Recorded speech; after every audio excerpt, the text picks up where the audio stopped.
श्री निसर्गदत्त महाराज एक चिंतन संकलन.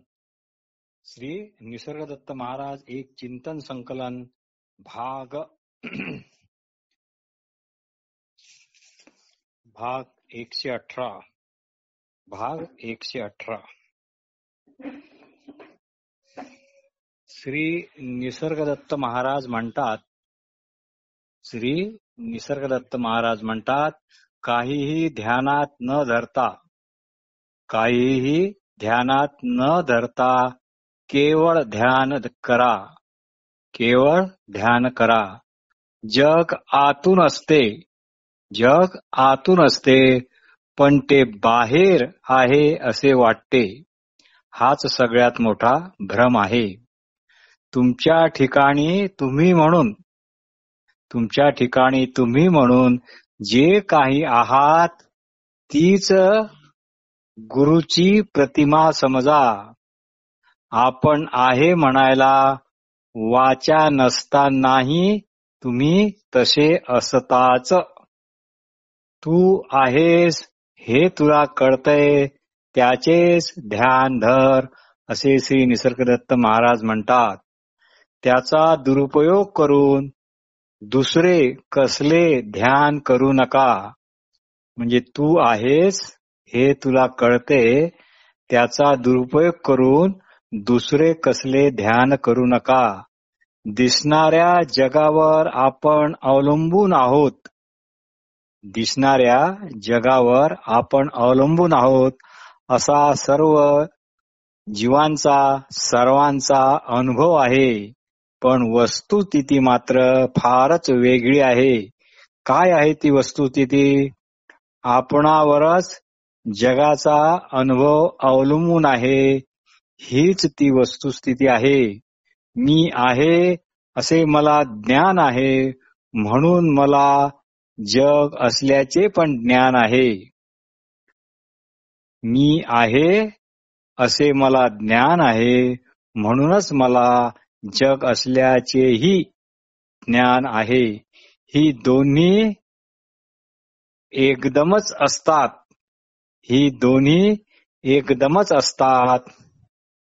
येतात नव्हे. ही दोन्ही एकदमच असतात. माझ्या जन्माच्या निमित्ताने जगाचा सुद्धा जन्म झाला आहे. माझ्या जन्माच्या निमित्ताने जगाचा सुद्धा जन्म झाला आहे. आपण आहोत असे वाटते तेव्हाच जगाचा उदय होतो. लाखामध्ये एखादाच म्हणतो माझ्यामुळे जग आहे. लाखामध्ये एखादाच म्हणतो माझ्यामुळे जग आहे. बाकी सगळे जग अगोदरचेच आहे व आम्ही त्यात जन्म घेतला असेच सर्व समजतात. श्री निसर्गदत्त महाराज म्हणतात, आय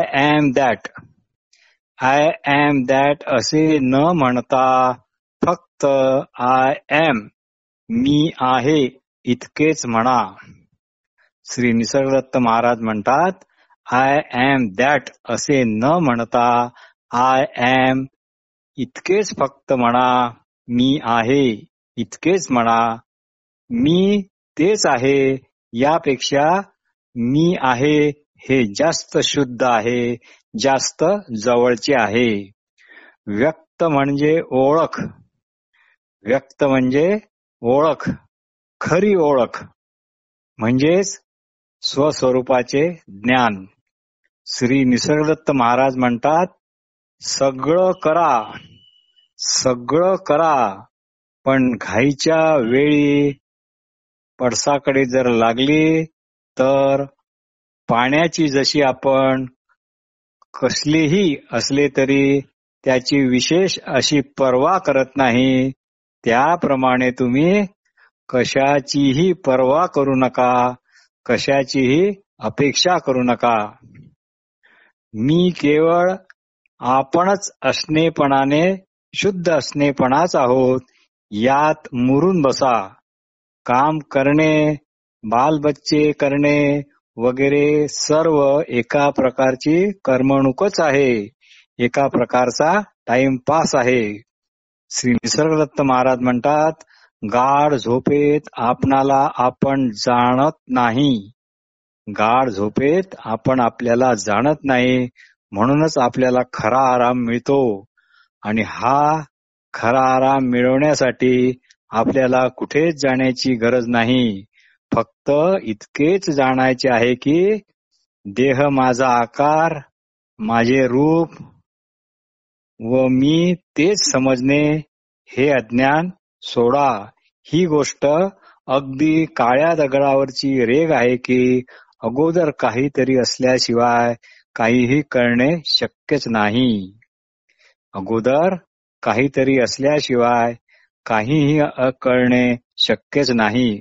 मग ते विचार असो की निर्विचार असो, कोणती स्थिती असो, या सर्वांच्या आधी कळणे हे बोध रूपाने असायलाच हवे. या सर्वांच्या आधी कळणे हे बोध रूपाने असायलाच हवे. व हा बोध कुणाचा असा वैयक्तिक असा नसतो. आणि हा बोध कुणाचा असा वैयक्तिक असा नसतो. तो केवळ बोध बोध म्हणूनच असतो. आता तुम्ही जे ऐकता त्याचे मनापासून महत्व समजणे, त्याचे मनापासून महत्व समजणे हेच सर्वात मोठे ध्यान आहे.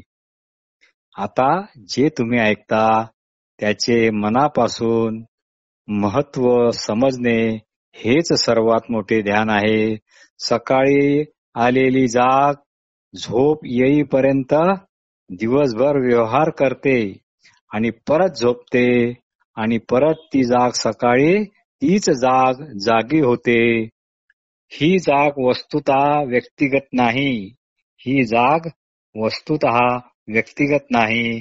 ती फक्त जाग म्हणून जागच आहे. ही जाग तुमच्या पुरती एके दिवशी कायमची झोपी जाईल. ही जाग तुमच्या पुरती एके दिवशी कायमची झोपी जाईल.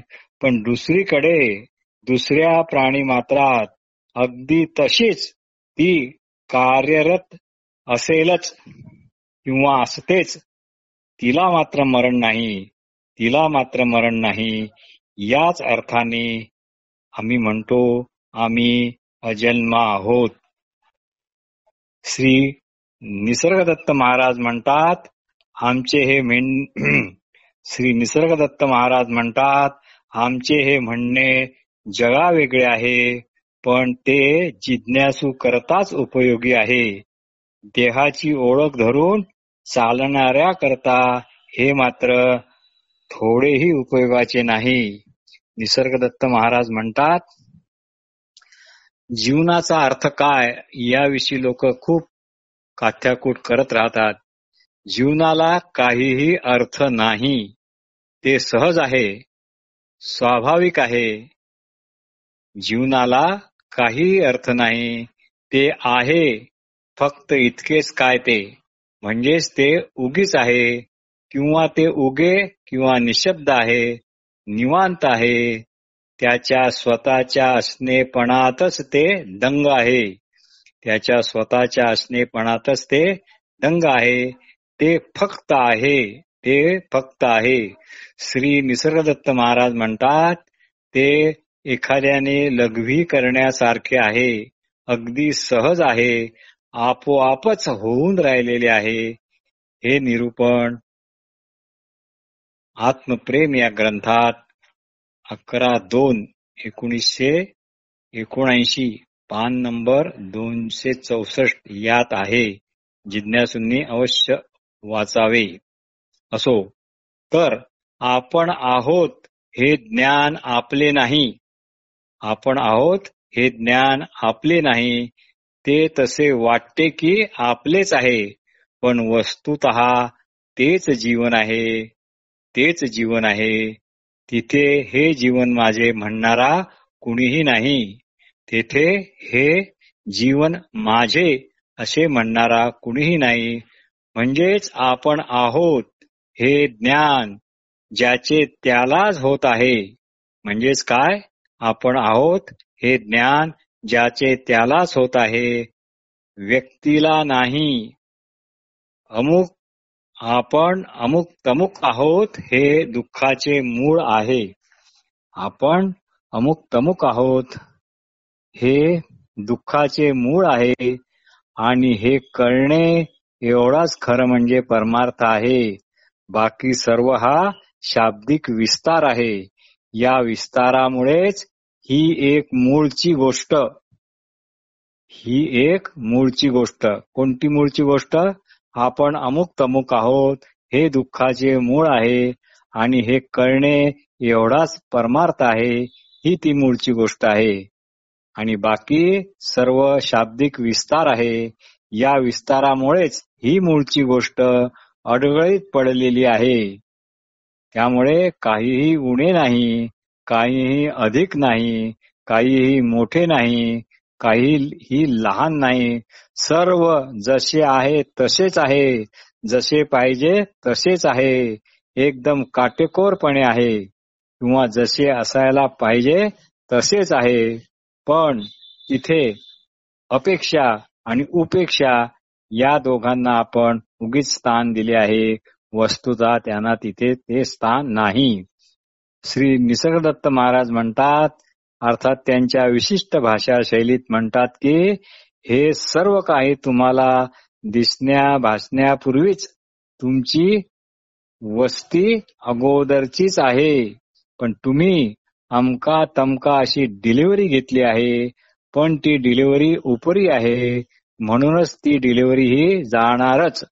तुमच्या सहवासाला ती कायमची काहीही राहणार नाही. प्रत्येकाला आपण असावेसे वाटते. हे वाटणेच वस्तुतः आत्मप्रेम आहे. हे केलेले प्रेम नाही. हे असे प्रेम करता पण येत नाही. ते सहजचेच आहे, आपोआपचेच आहे, आपोआपच वाहते आहे. त्याच्या वाहण्यात कधीच खंड पडला नाही. ते आपण होऊनच वाहते आहे. सर्व गर्दी या अशा प्रेमातूनच निर्माण झाली आहे आणि अशा या प्रेमातूनच निर्माण होत राहील. सर्व इच्छा पुऱ्या व्हायच्या असतील तर सगळ्या इच्छा जर तुमच्या पुऱ्या व्हायच्या असतील तर सध्या इथे तुम्ही बसले आहात आणि कानाने जे तुम्ही आमचे ऐकता तितकेच धरून ठेवा, असे श्री निसर्गदत्त महाराज म्हणतात. एवढे उघड उघड बोलणारा माझ्याशिवाय दुसरा कुणीही तुम्हाला कधीही भेटणार नाही, याची तुम्ही पूर्ण खात्री बाळगा. श्री निसर्गदत्त महाराज म्हणतात, एवढे उघड बोलणारा माझ्याशिवाय दुसरा कुणीही तुम्हाला कधीही भेटणार नाही, याची तुम्ही पूर्णपणे खात्री बाळगा. निसर्गदत्त महाराज पुढेही म्हणतात की मी स्वतःला योगी, साधू, परमहंस, भगवान, मुनी वगैरे वगैरे म्हणून घेत नाही. म्हणूनच मी सर्व काही उघड बोलू शकतो. म्हणूनच मला सर्व काही उघड बोलण्याचे धैर्य आहे. तुम्हाला ज्ञान पाहिजे म्हणजे नक्की काय पाहिजे? तुम्हाला ज्ञान पाहिजे म्हणजे नक्की काय पाहिजे? स्वतःची माहितीच पाहिजे ना. ही आपल्याला आपलीच माहिती जोपर्यंत होत नाही तोपर्यंत तुम्ही देवळात जा, तिथे हात जोडा, भजन पूजन करा, हे तोपर्यंत तुम्हाला करायलाच हवे. पण आपली माहिती आपल्याला मिळाल्यानंतर हे असे करण्याची कसलीही गरज राहणार नाही. केले तरी चालेल आणि नाही केले तरी चालेल, पण करणे हे नेहमीच फायद्याचे असते, कारण त्यामुळे अहंकाराचा शिरकाव होत नाही. पण अपेक्षा व उपेक्षा हे दोन्ही भाव मात्र नकोत. कोणतीही इच्छा असायला नको, फक्त तूच तुझ्यात डुबलेला राहा, असे श्री निसर्गदत्त महाराज म्हणत. ज्याला जे जे आवडले तेथे तो तो रमला. ज्याला जे जे आवडले तेथे तेथे तो रमला आणि तेच त्याचे दैवत ठरले आणि तेच त्याचे कुलदैवतही ठरले आणि तो तिथेच थांबला.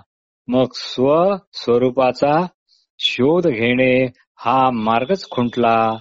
आता तिकडे वळणार तरी कोण? आता तिकडे वळणार तरी कोण? या अशा छंदामध्ये अडकल्यानंतर त्याला आत्मस्थिती कशी लाभणार? आता फक्त एकच करा, हे सर्व ऐकून ठेवा.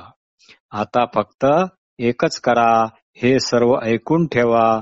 पुढे निश्चित आणि निश्चित तुमच्या ते कामाला येईल.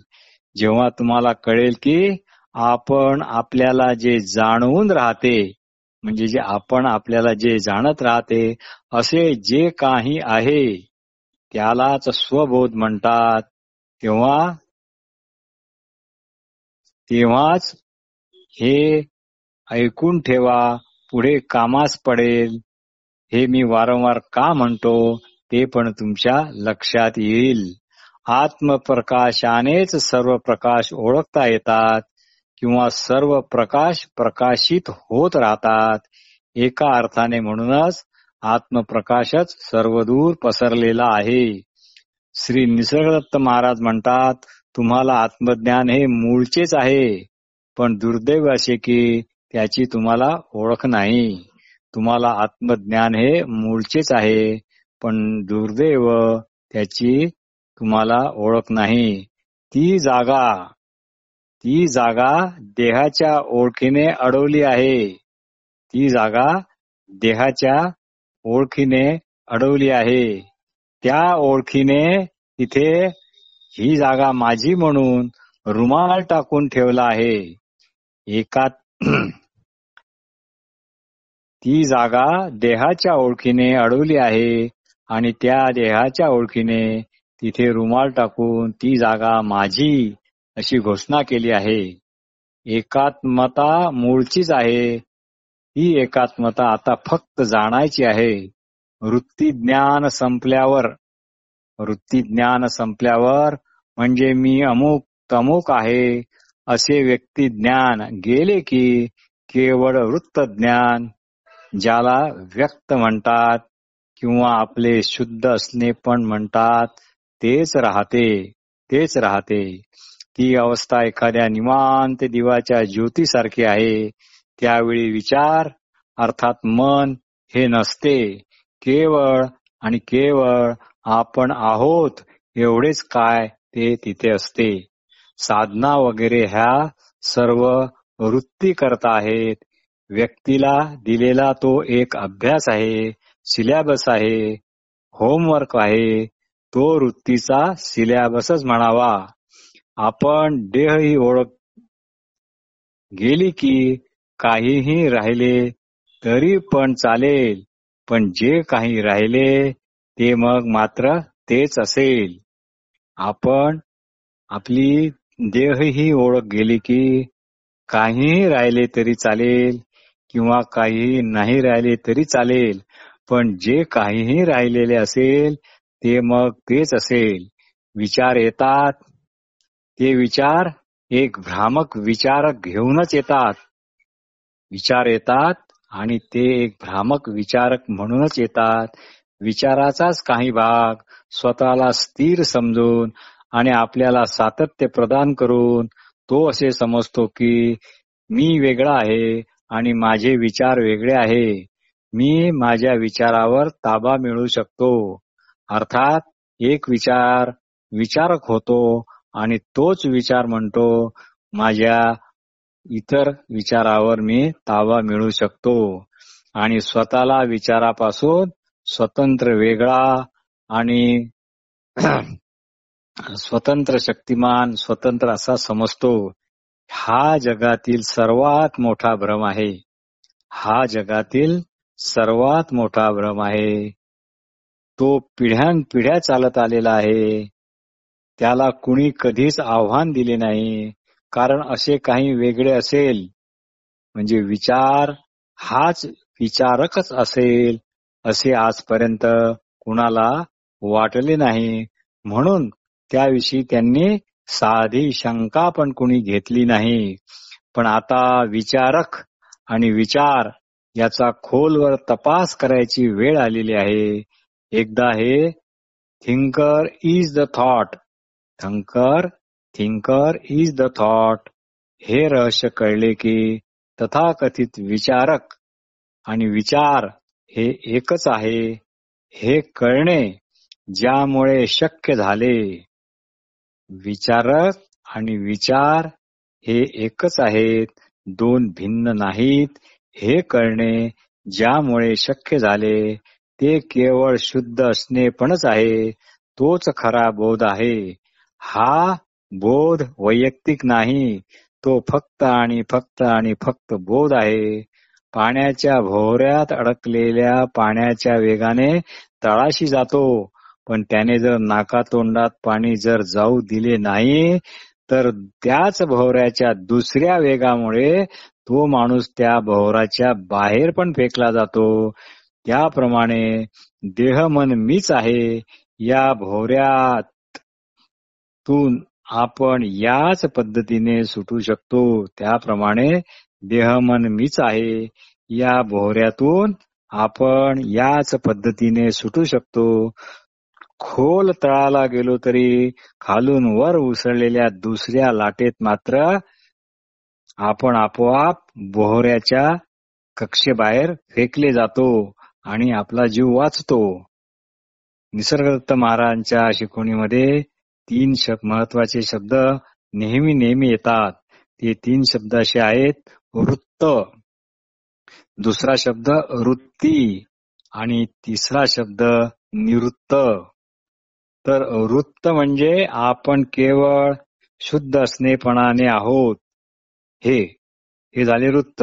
आपण केवळ शुद्ध असणेपणाने आहोत. वृत्ती म्हणजे काय? वृत्ती म्हणजे आपले शुद्ध असणेपण न कळल्यामुळे